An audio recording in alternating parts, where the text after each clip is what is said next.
मिश्रा दिन की हर बड़ी खबर के साथ आइए शुरू करते हैं भारत की बात। शुरुआत उन खबरों से जिन पर विस्तार से आज हम करने वाले हैं चर्चा।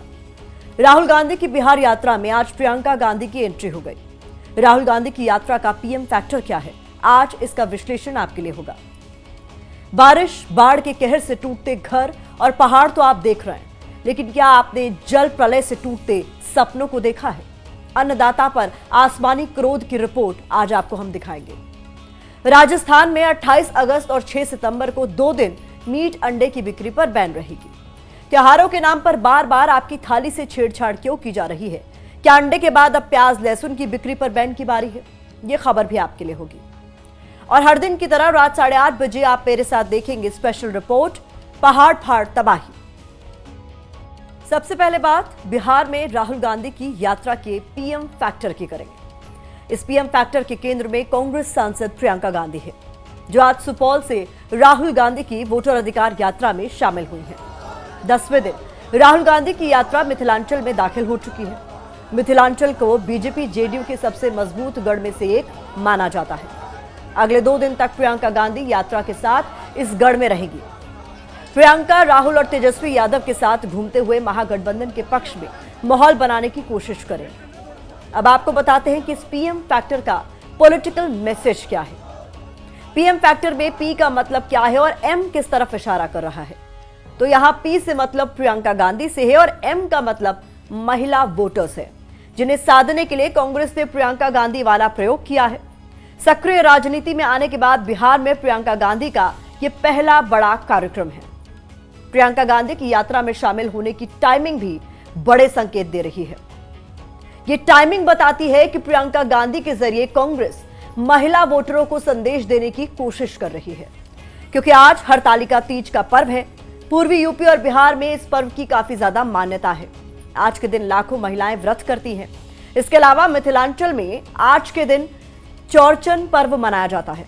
दोनों पर्व महिलाओं से जुड़े हैं और जाति धर्म वाले समीकरणों से अलग महिला बिहार में एक बड़ा वोट बैंक भी है।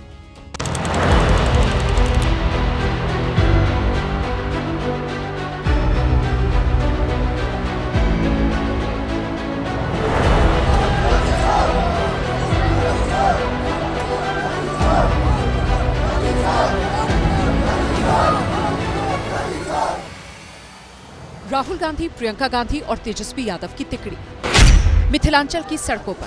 हालांकि अब तक जो कैमरे राहुल तेजस्वी का पीछा करते थे, यात्रा के 10वें दिन उनका फोकस प्रियंका गांधी की तरफ ज्यादा रहा। प्रियंका गांधी को बिहार की पिच पर उतारकर कांग्रेस कौन सा चुनावी प्रयोग कर रही है?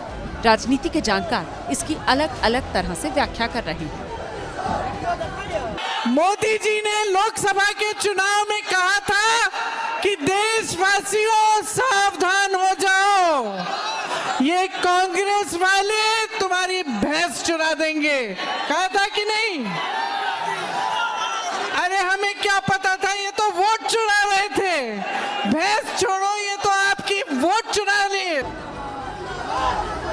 माना जा रहा है प्रियंका गांधी के जरिए कांग्रेस भावनात्मक मुद्दों वाली रणनीति को भुनाने की कोशिश में है। इस रणनीति के केंद्र में महिला वोट बैंक है। यही वजह कि प्रियंका गांधी हरतालिका तीज और चौरचन पर्व वाले दिन यात्रा में शामिल हुई। इसके जरिए कांग्रेस ने महिलाओं को संदेश देने की कोशिश की। इस वक्त 10वां दिन आज का इस वोटर अधिकार यात्रा का है। तस्वीर आपको दिखा देते हैं। एक सीधी तस्वीर ठीक सामने राहुल गांधी आपको जीप में सवार नजर आ रहे हैं और प्रियंका गांधी न सिर्फ आज बल्कि कल के दिन भी पूरी इस यात्रा में शामिल होगी, जो शेड्यूल कांग्रेस की तरफ से जारी किया गया है। तो यहाँ पर क्योंकि उनको इस रैली में उतारा गया, इस यात्रा में उतारा गया है, तो कोशिश ये रहेगी प्रियंका गांधी की भी कि महिला वोटर्स को भी लुभाया जा सके।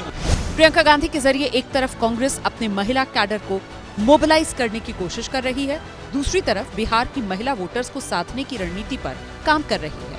प्रियंका गांधी को महिलाओं के बीच लोकप्रिय माना जाता है। ऐसे में कांग्रेस प्रियंका गांधी के जरिए प्रदेश में असरदार महिला चेहरे की कमी को पूरा कर रही है। महिला वोटर बिहार में नीतीश कुमार की साइलेंट फोर्स रही है। नीतीश कुमार की जीत में महिलाएं हर बार अहम भूमिका निभाती रही, क्योंकि बिहार में महिलाएं मतदान करने के मामले में पुरुषों से आगे हैं। 2020 के विधानसभा चुनाव में पुरुषों के मतदान का प्रतिशत 54.45 रहा, जबकि महिलाओं का वोट प्रतिशत 59.69 रहा।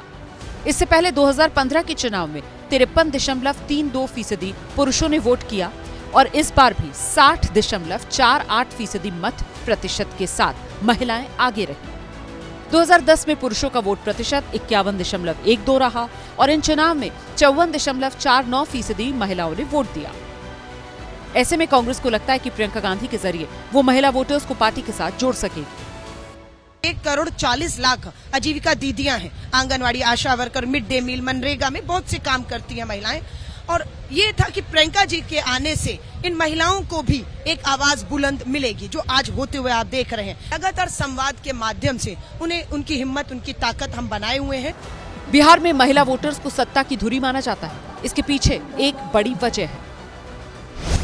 2020 के विधानसभा चुनाव के मुताबिक 243 विधानसभा सीटों में से 166 सीटें ऐसी रहीं जहां महिला वोटर्स का प्रतिशत पुरुषों के मुकाबले ज्यादा रहा।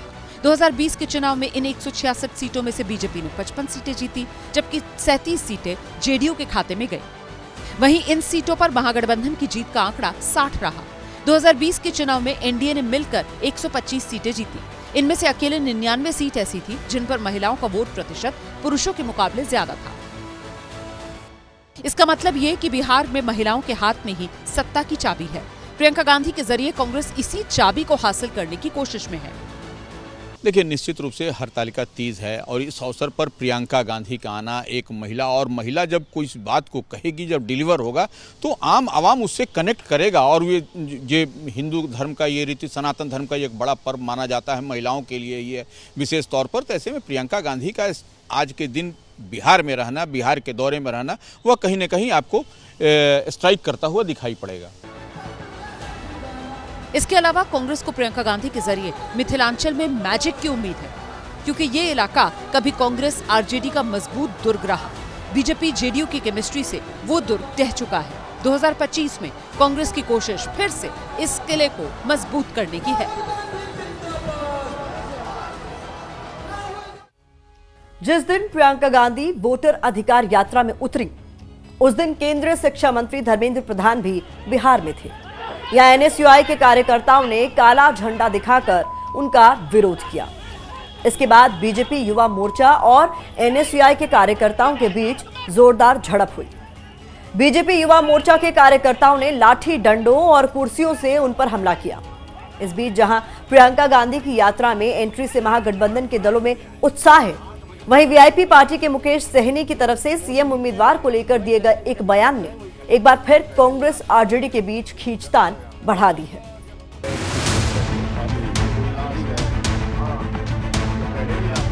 जिस वक्त यात्रा के दौरान राहुल गांधी अपने सहयोगियों तेजस्वी यादव और मुकेश सहनी के साथ चाय पकौड़े पर चुनावी चर्चा कर रहे हैं, पर पब्लिक कभी नहीं आता और हम लोग भी कभी नहीं आए।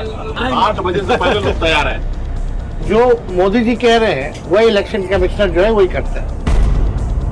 RSS is method of attacking is personal attack. They used to do it with Gandhi ji all the time. That is their style. ये पहले भी यात्राएं हुई है, गजब है यहाँ।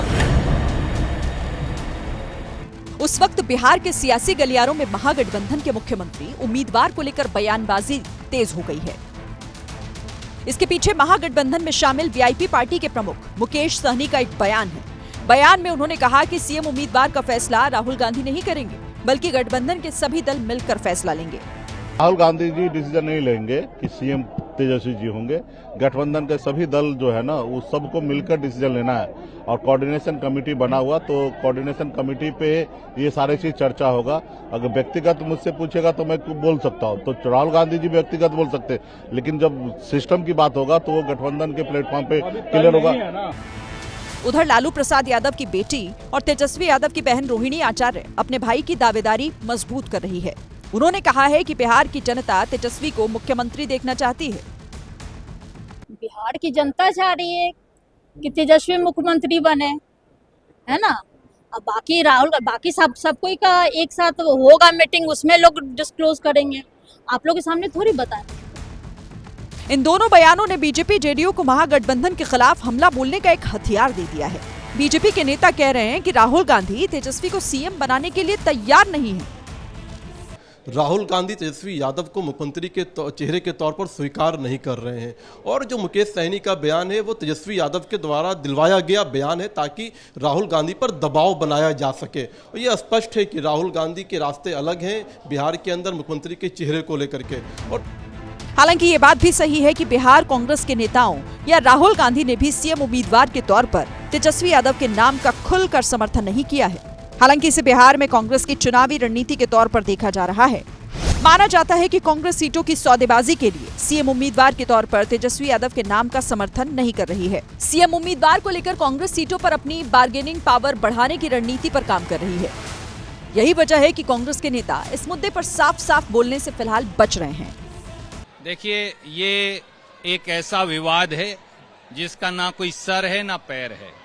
आरजेडी हमारे सबसे पुराने अलाई हैं, हम उनके साथ राजनीतिक और वैचारिक तौर से एक हैं और राहुल गांधी जी खुद ये कह चुके हैं।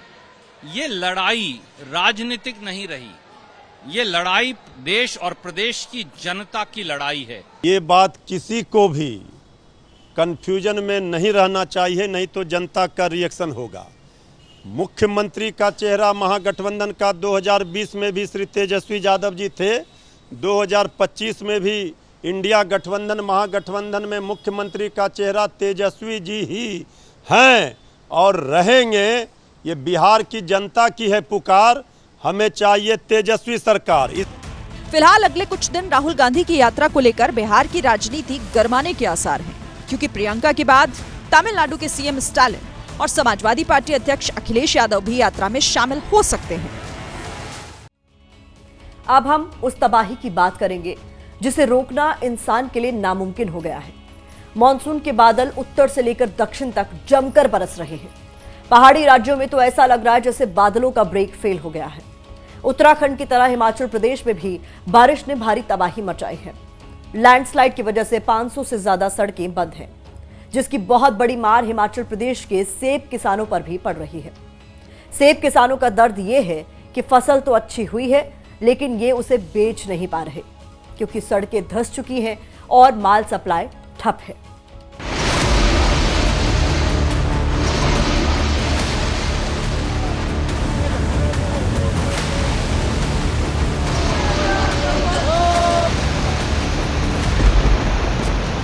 हिमाचल प्रदेश को लगता है कि मानसून के मौसम में काली नजर लग गई।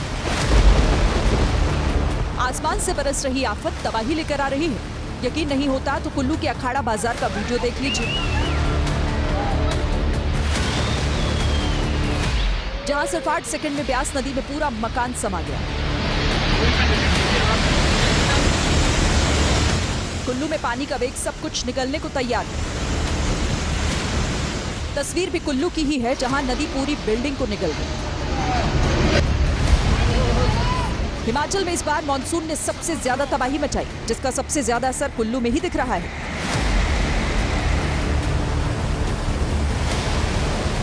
भारी बारिश और नदी के उफान के बाद जमीन कट रही है। ये मनाली ब्यास खड्ड की तस्वीर है, जहां नदी ने बोलेरो गाड़ी को चुंबक की तरह खींच लिया। मॉनसून से पहले ये ब्रिज कुल्लू में सेऊबाग से बबेली को जोड़ता था। ये पुल ब्यास नदी पर बना था, लेकिन नदी में आई बाढ़ में ताश के पत्तों की तरह ढह गया। हिमाचल में 20 जून से अब तक बारिश, बादल फटना और बाढ़ से 306 लोगों की मौत हो चुकी है। 37 लोग घायल भी हो चुके हैं और 360 लोग लापता हैं। हिमाचल में बारिश और बाढ़ की वजह से 3000 से ज्यादा मकान क्षतिग्रस्त हुए। 470 दुकानें और 2819 पशुपालकों को नुकसान हुआ। इसके अलावा 500 से ज्यादा सड़कें बंद हैं। नदी किनारे ये रिजॉर्ट, जहां पर्यटक नदी का नजारा लेते हुए चाय की चुस्कियों का मजा लेते थे, लेकिन अब यहां पानी का कब्जा है। रिजॉर्ट कब ढह जाए ये कोई नहीं जानता। मुसीबत सेब के किसानों पर भी है। जगह जगह सड़कें बंद होने से सेब हिमाचल में ही फंस कर रह गई है, जिससे सेब किसानों को बहुत नुकसान उठाना पड़ रहा है। फसल तो अच्छी हुई, लेकिन दर्द ये है कि अब बेचे कहां। किसान बागवानों की रोजी रोटी जो है इस सेब के ऊपर चलती है। हिमाचल की आर्थिकी भी इसी सेब के ऊपर चलती है। सरकार जो है इस वक्त कहीं नहीं दिख रही। जल्द से जल्द जो है इस सेब सीजन को निपटाने में किसानों बागवानों का सहयोग करे। कुल्लू के बड़ा गांव में बादल फटने से भी बाढ़ जैसे हालात पैदा हो गए हैं। पानी की रफ्तार देखकर अंदाजा लगाया जा सकता है कि हालात कितने खराब हैं। बादलों ने जिस तरह से हिमाचल को घेर रखा है, उसे देखकर तो कहा जा सकता है कि अभी ये आसमानी आफत हिमाचल का पीछा नहीं छोड़ने वाली। हिमाचल में बारिश और बाढ़ से सेब किसानों को नुकसान हुआ है, तो देश के दूसरे राज्यों में भी देश का अन्नदाता रो रहा है। राजस्थान, पंजाब समेत कई राज्यों में बारिश और बाढ़ ने किसानों की फसलों को बर्बाद कर दिया है।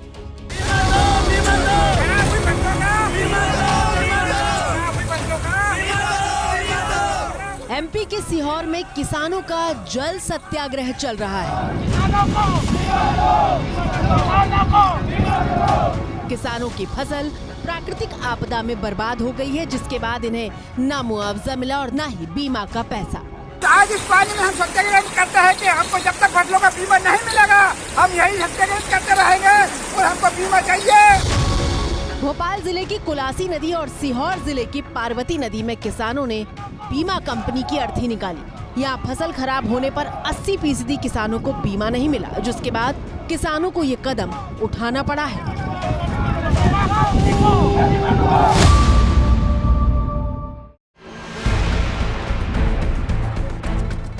ये पंजाब के मोगा की तस्वीरें हैं, जहां बारिश और बाढ़ ने किसानों को कभी ना भूलने वाला दर्द दिया है। यहाँ सतलुज नदी का जल स्तर बढ़ने से 3 गांव संघेड़ा, कंबो खुर्द, सेरेवाला पानी में डूब गए हैं। किसानों की फसल पानी में समा चुकी है। पटवारी साहब बनाए ने कहते होर पानी वध रहा जी, पिछों आ रहा पानी होर। चिंता तो वधिया है, चिंता तो फिर इदां ही है जी। फसल निसरन ते आए सी, फसल पूरे खराब हो गए ने। पंजाब के ही सुल्तानपुर की ये तस्वीर किसानों के दर्द को बयां करती है, जहां पानी किसानों के खेतों में घुसा तो किसानों का दर्द सामने आ गया। किसान अपने आंसुओं को रोक नहीं पाए।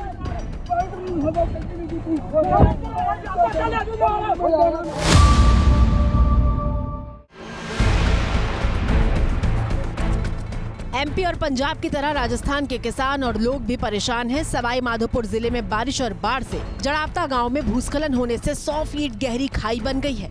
जड़ावता गांव में कई मकान, दुकान और मंदिर इस खाई में समा चुके हैं।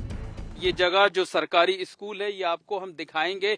जिस जगह तक लैंडस्लाइडिंग हो चुकी है, जिस जगह तक जमीन जो है वो धंस चुकी है, खाई में तब्दील हो चुकी है, वहां से ये स्कूल बमुश्किल 20 मीटर दूर है। यानी अगर तेजी से मिट्टी का कटान होता है, कुछ घंटे तेज बारिश हो जाती है, तो उसके बाद यहाँ पर यानी स्कूल के नीचे की जो जगह है ये भी इसी तरीके से जैसे आप सामने देख रहे हैं खाई में तब्दील हो सकती है।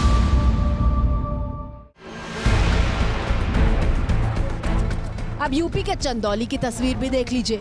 यहाँ चकिया और चंदौली सदर तहसील के 2 दर्जन से ज्यादा गांव बाढ़ के पानी के चंगुल में फंसे हैं। गांव पर गड़ई नदी, कर्मनाशा नदी और चंद्रप्रभा नदी के पानी का कब्जा है, जिसकी वजह से लोग अपने सामान को रिक्शा पर रखकर निकाल रहे हैं। लेकिन कुछ लोगों के लिए ये आपदा भी अवसर बनकर आई है। आप ट्राली चला रहे हैं, कितना पैसा ले रहे हैं? 50 रुपया। ये नहीं लग रहा आपको कि बाढ़ आया है, लोगों की मदद करें तो आप पैसा ले रहे हैं? नहीं तो हम क्या करें, अब हम लोग को भी खर्चा चाहिए, इसमें मेहनत लगता है ना, पाँव सब दुखने लगता है पानी में चल चल के। इसी पहाड़ से लेकर मैदान तक पानी का कब्जा है, जिसमें एक बहुत बड़ी आबादी फंसी हुई है। अगली खबर का आइए रुख करते हैं। त्योहार हो या फिर कोई भी राष्ट्रीय पर्व, अब ऐसा लगता है जैसे खुशी के मौके पर सरकारों की नजर आपके खाने पर टिक जाती है। कोई न कोई ऐसा आदेश आ ही जाता है जब मांस मछली की दुकानें बंद करा दी जाती हैं। लेकिन इस बार खबर इससे आगे की है। पहले आपको खबर बताते हैं। राजस्थान में भजनलाल सरकार ने प्रदेश में 2 दिन नॉनवेज की दुकानें बंद करने का आदेश दिया है। 28 अगस्त और 6 सितंबर को राज्य में बूचड़खाने, मांस और मछली की दुकानें बंद रहेंगी। लेकिन इसमें सबसे नया अपडेट यह है कि इस बार अंडे की दुकान भी बंद रखी जाएगी। ऐसा पहली बार होगा जब अंडे की बिक्री पर रोक लगाई गई है। ऐसा 2 त्योहारों को लेकर किया गया है।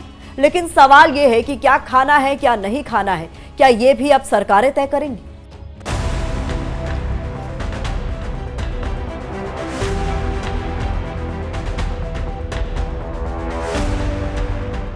इधर त्योहार आया और उधर भजनलाल सरकार का आदेश आया, जिसमें साफ साफ लिखा है बूचड़खाने, मांस और मछली की दुकानों के अलावा अंडे की दुकान भी बंद रहेगी।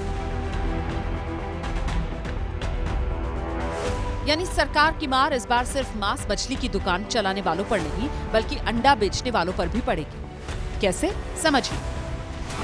अंडा तो किराना दुकानों पर भी मिलता है, यानी लाखों किराना दुकानों का भी शटर गिरेगा। जिन होटल्स पर अंडा मिलता है वो भी बंद होंगे। अंडा ठेले पर भी बिकता है, यानी लाखों ठेले वालों का धंधा भी ठप रहेगा। जब धार्मिक कार्यक्रम हो और उन आयोजनों में अगर इस तरह के काम रोके जाएं तो कोई बुराई नहीं है, और इसको लागू भी करना चाहिए पूरे स्तर पे। हमको समाज में रहते हुए अपने आप भी करना चाहिए, प्लस जो है जो लोग नहीं कर रहे हैं अगर उसके लिए कानून का भी सहारा लेना पड़े तो भी लिया जाएगा। एक अनुमान के मुताबिक जयपुर में ही 1000 से ज्यादा अंडों के ठेले और दुकानें प्रभावित होंगी। अब सवाल है, नवरात्रि में बहुत से लोग लहसुन प्याज नहीं खाते, तो क्या सब्जियों की दुकान भी बंद कर दी जाएगी? देश के कुछ हिस्सों में सावन के महीने में बैंगन और कढ़ी नहीं खाई जाती। इसको लेकर कई धार्मिक मान्यताएं हैं, तो क्या इन पर भी बैन लगा देंगे? इसी को लेकर अब विपक्ष ने मोर्चा खोल दिया है। ये इस प्रकार के लगातार जो है नए नए आदेश, नए नए इस प्रकार के करते रहते हैं, लेकिन मेरा ये कहना चाहूंगा कि आप लोग प्रदेश की कानून व्यवस्था पे ध्यान दें, ताकि जो है लगातार माँ बहन बेटियों की जो इज्जत लूट रही है वो बच सके। दरअसल 28 अगस्त को जैन धर्म का पर्युषण पर्व है। जैन धर्म के दो प्रमुख संप्रदाय दिगंबर और श्वेतांबर में इस पर्व का विशेष महत्व है।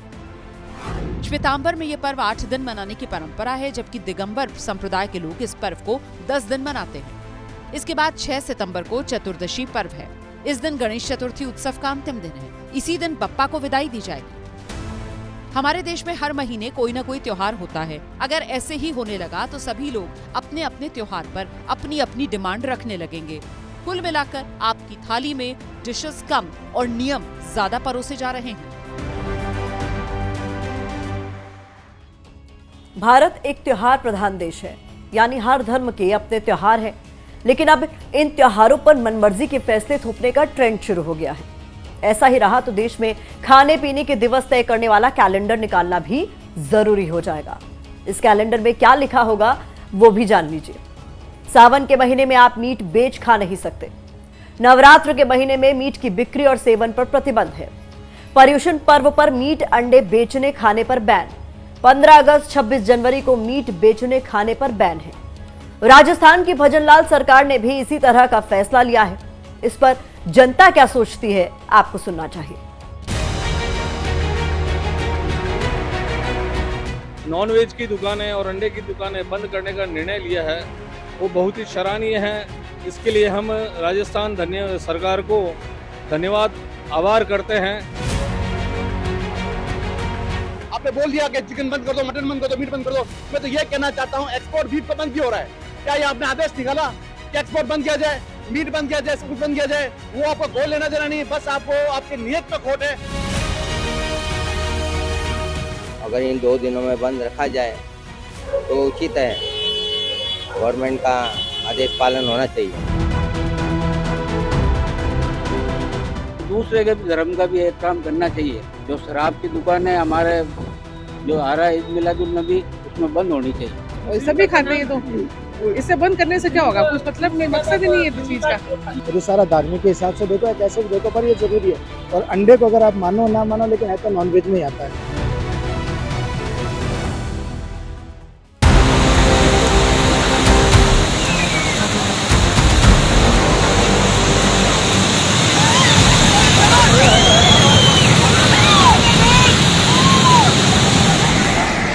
पानवी में बादल फटता हुआ और पूरी सतलुज ब्लॉक।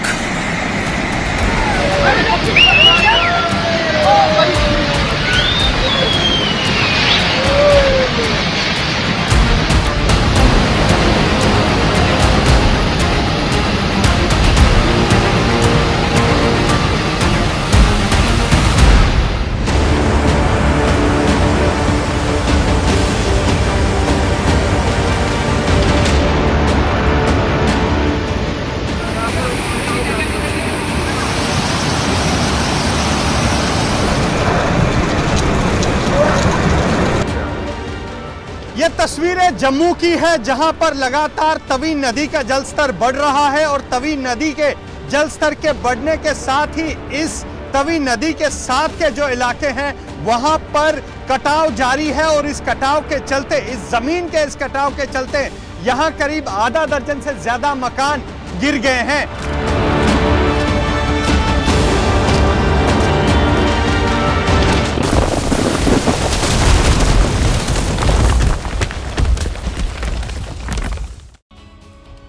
मॉनसून के महीने में तबाही तो हर साल होती थी, लेकिन यकीन मानिए खौफ का ऐसा मंजर नहीं होता था। जम्मू कश्मीर से लेकर हिमाचल प्रदेश तक हाहाकार मचा हुआ है। सबसे बड़ी मार देश के पहाड़ों पर पड़ी है। वो पहाड़ हिमालय की गोद कहे जाते हैं, लेकिन कुल्लू मनाली से लेकर चंबा तक पहाड़ों की चीत्कार सुनाई दे रही है। जम्मू कश्मीर के डोडा से लेकर अरुणाचल प्रदेश तक पहाड़ों से आई तस्वीर गवाही दे रही है कि वो कराह रहे हैं। आज खबर आई कि जम्मू कश्मीर के डोडा में बादल फट गया है, जहां 3 लोगों की मौत की खबर है, जबकि 15 से ज्यादा घरों समेत 3 पुलों को नुकसान हुआ है। दूसरी तरफ जम्मू में तवी नदी ऐसे उफान पर है कि कभी भी पानी शहरों के भीतर घुस सकता है। और कुल्लू मनाली, जहां देश भर के पर्यटक उसकी खूबसूरती को निहारने के लिए जाते हैं, वहां कोने कोने में सिर्फ तबाही के निशान बिखरे हुए हैं। नेशनल हाईवे ध्वस्त हो गए हैं और चिंता यह है कि 27 से 31 अगस्त तक हिमाचल के ज्यादातर जिलों में भारी बारिश का अलर्ट जारी किया गया है।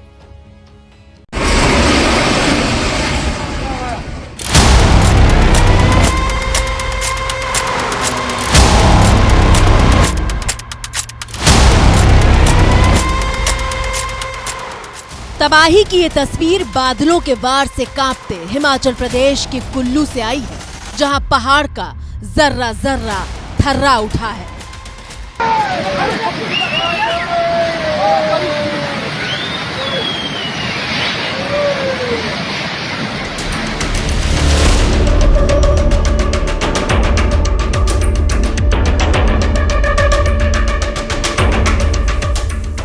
बाढ़ बहुत बेरहम होती है। पानी जब उफान पर होता है तो ये नहीं देखता कि रास्ते में किसी का मकान था या दुकान, वो तो बस लील जाता है और अपने पीछे निशान तक नहीं छोड़ता।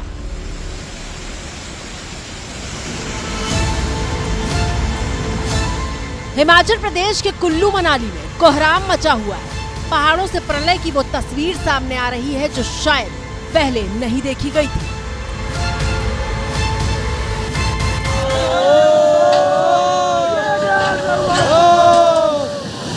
जाते हुए देखिए दोस्तों,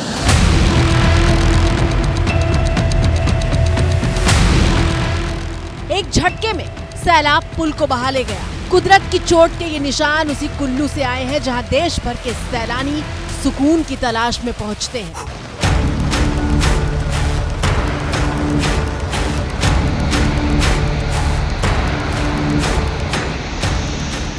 लेकिन इस वक्त कुल्लू में सुकून नहीं, बल्कि हर तरफ बस तबाही का भयानक शोर सुनाई दे रहा है।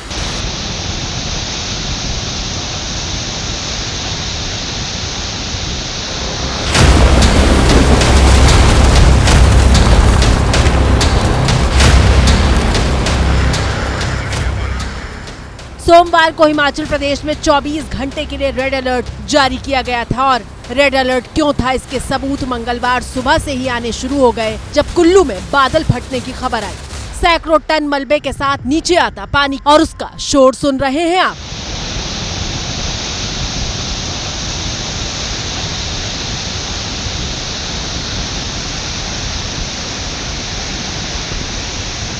पहाड़ों से आता तबाही का ये पानी जब नीचे उतरा तो देखिए कैसे लोगों के घरों को लीलने पर आमादा हो गया।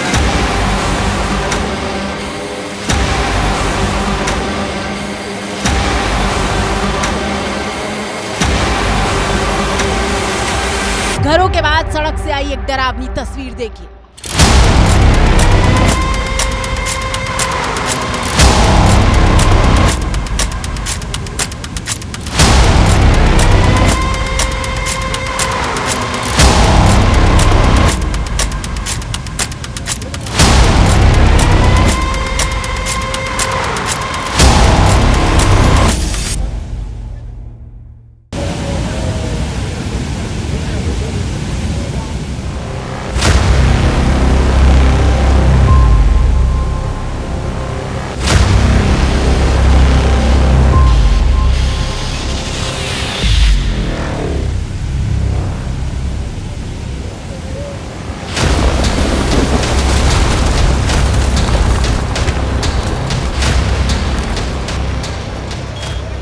हमने आपसे कहा था कि सब कुछ लील जाने वाला पानी अपने पीछे निशान तक नहीं छोड़ता, और उसी का अगला हिस्सा है ये तस्वीर। ब्यास नदी का पानी सैलाब की शक्ल ले चुका है और सामने की सड़क पर 3 वाहन खड़े दिखाई दे रहे हैं। दूसरे किनारे पर पुलिस लोगों को पीछे हटा रही है।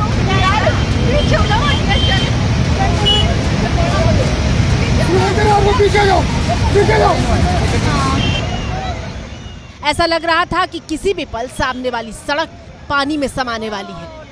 खौफनाक पलों के बीच एक मिनी ट्रक तो आगे की तरफ चला जाता है, लेकिन 2 वाहन अब भी वहां खड़े हुए हैं। सड़क धीरे धीरे धंसने लगी थी और फिर वही होता है जिसका अंदेशा था।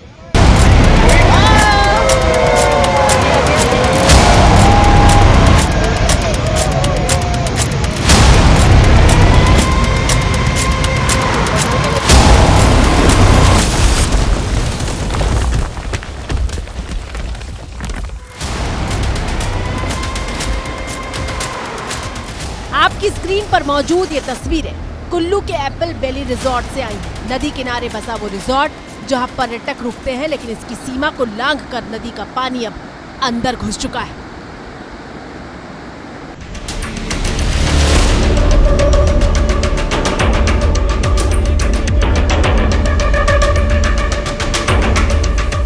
भारी बारिश के बाद कुल्लू की ये तस्वीर देखिए, जहां नेशनल हाईवे पर ब्यास नदी का पानी पूरी रफ्तार के साथ आया है।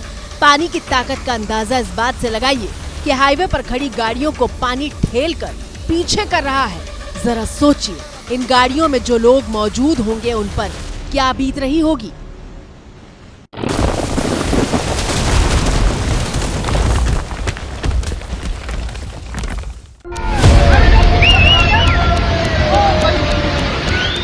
कुल्लू मनाली में मची तबाही की खबर से पूरा हिंदुस्तान सख्ते में है, क्योंकि मनाली वो टूरिस्ट स्पॉट है जहां गर्मी के महीने में हर रोज करीब 15,000 गाड़ियां पहुंचती हैं।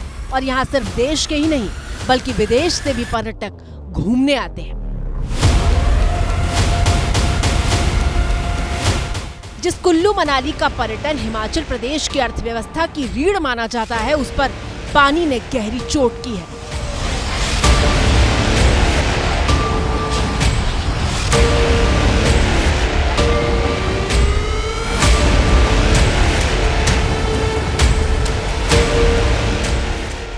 ये मनाली से लेह की तरफ जाने वाला राष्ट्रीय राजमार्ग है और तस्वीर बता रही है कि कैसे ब्यास नदी का पानी नेशनल हाईवे की नींव तक को उखाड़कर अपने साथ बहा ले गया है।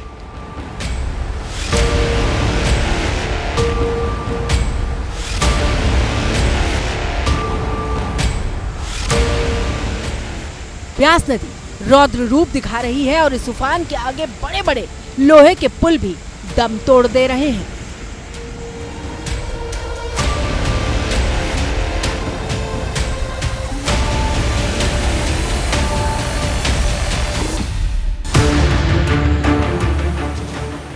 कुल्लू मनाली में पर्यटन से हजारों लोगों को रोजगार मिलता है, लेकिन जरा सोचिए, जैसी तबाही इस बार हुई उससे उबरने में कुल्लू मनाली को कितना वक्त और कितने बड़े पैमाने पर संसाधनों की जरूरत होगी।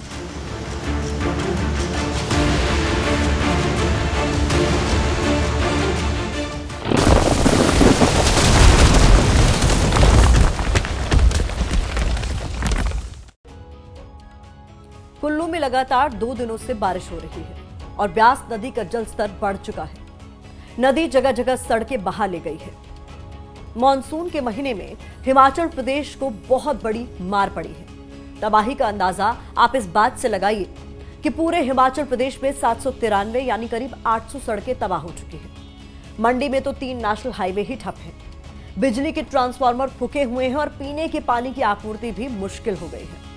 हिमाचल प्रदेश में 306 लोगों की मौत हो चुकी है, जबकि 360 लोग घायल हैं और 37 लापता। हिमाचल प्रदेश को अब तक 2,394 करोड़ का नुकसान हो चुका है और जिस तरीके की तस्वीरें सामने आ रही हैं, उसे देखकर लग रहा है कि नुकसान का यह आंकड़ा अभी और ज्यादा बढ़ेगा।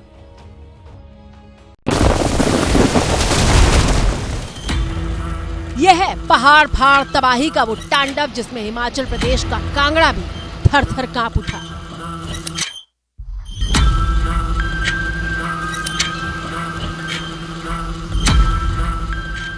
तेज बहाव के सामने ये पुल भी टिक नहीं पाया और जल समाधि में लीन हो गया।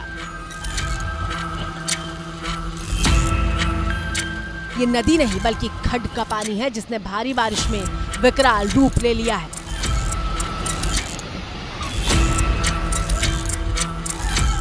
कांगड़ा से आई तबाही की दूसरी तस्वीर देखिए। पानी की तेज बहाव को पार करना इस बाइक सवार को इतना भारी पड़ा कि वो बाइक समेत इस उफनते हुए नाले में गिर पड़ा।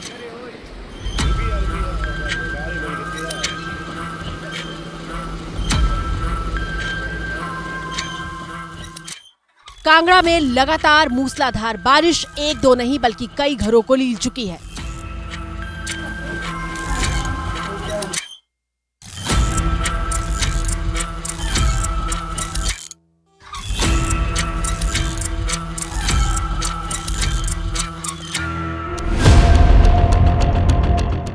कांगड़ा जिले के इंदौरा में भी भारी बारिश के बाद उफान पर आए नाले ने ऐसी तबाही मचाई कि मकान खंडहर में तब्दील हो गए।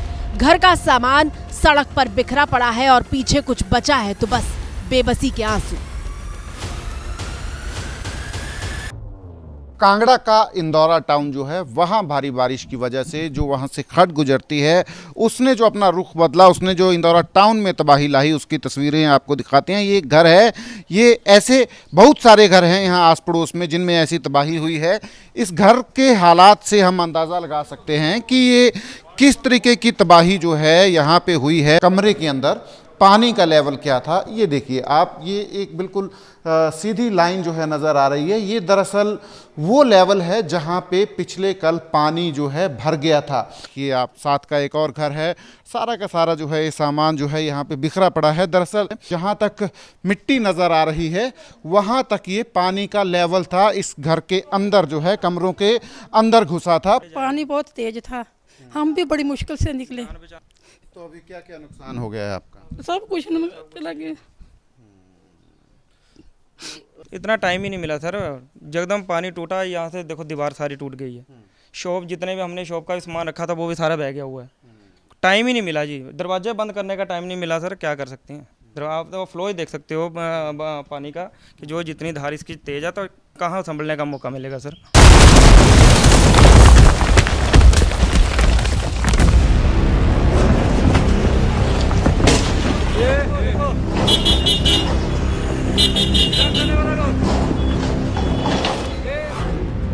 देश का शायद ही कोई हिस्सा हो जहां पहाड़ों से डराने वाली तस्वीर न आ रही हो।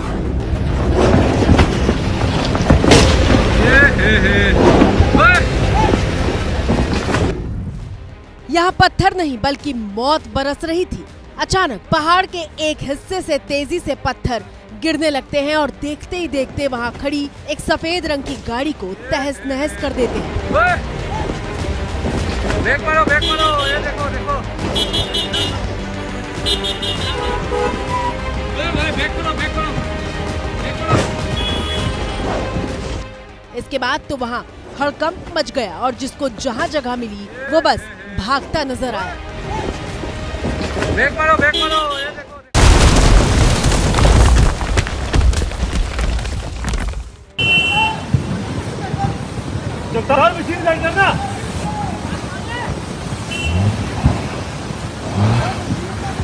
ये देखिए पद्मा और सपर के बीच में बहुत भयानक स्लाइडिंग आके पूरा रास्ता ब्लॉक हो गया है। आज तो खुल नहीं सकेगा ये रास्ता।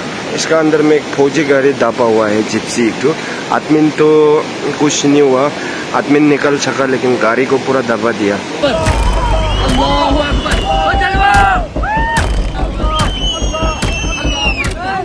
डोडा में जब लोगों ने अचानक सैलाब की शक्ल में तबाही को आते हुए देखा तो बस खुदा को याद करने लगे थे। अल्लाहु अकबर, अल्लाहु अकबर, अल्लाहु अकबर, अल्लाहु अकबर।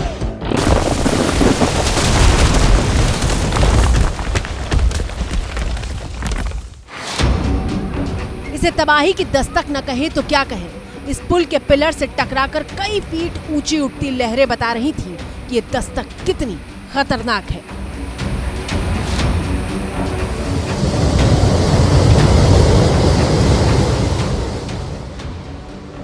आप देख सकते हैं इस वक्त तूफानी हालात हैं, कयामत से कम मनाजिर नहीं हैं, खौफनाक मनाजिर हैं। ये मणिपुरा ब्रिज से हम आपको दिखा रहे हैं।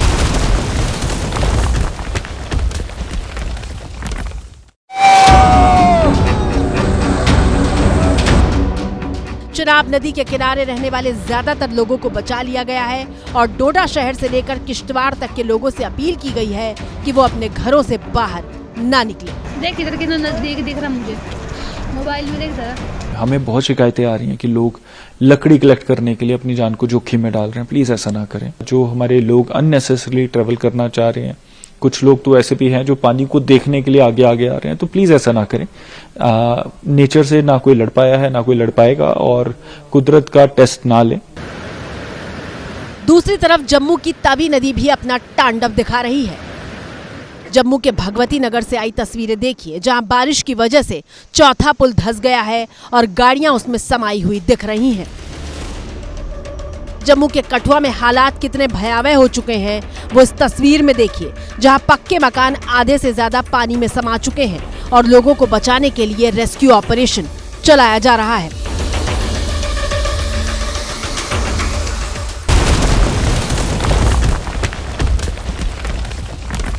ये जम्मू की T2 टनल है, जो जम्मू श्रीनगर नेशनल हाईवे का हिस्सा है, लेकिन सुरंग के भीतर पानी की रफ्तार को देखिए। एहतियात के तौर पर सुरंग के भीतर ट्रैफिक को रोक दिया गया है।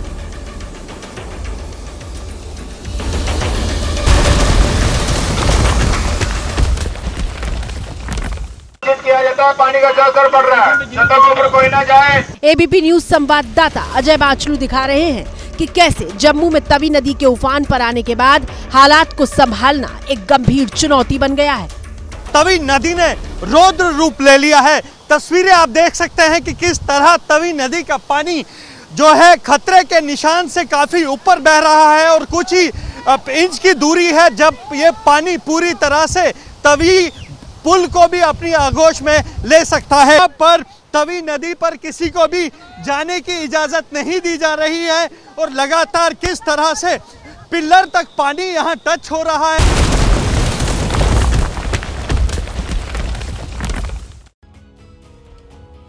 जम्मू में लगातार 3 दिन भारी बारिश के बाद ये हालात पैदा हुए हैं। जम्मू की तवी नदी में बाढ़ आई हुई है और तवी नदी का जलस्तर अभी और बढ़ने की आशंका है।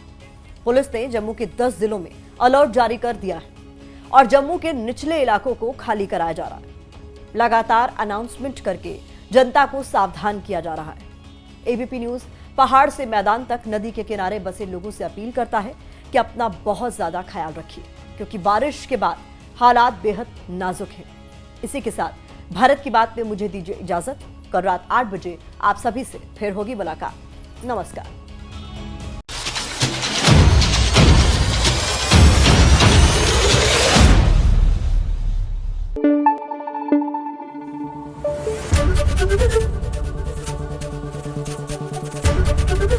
एबीपी न्यूज आपको रखे आगे।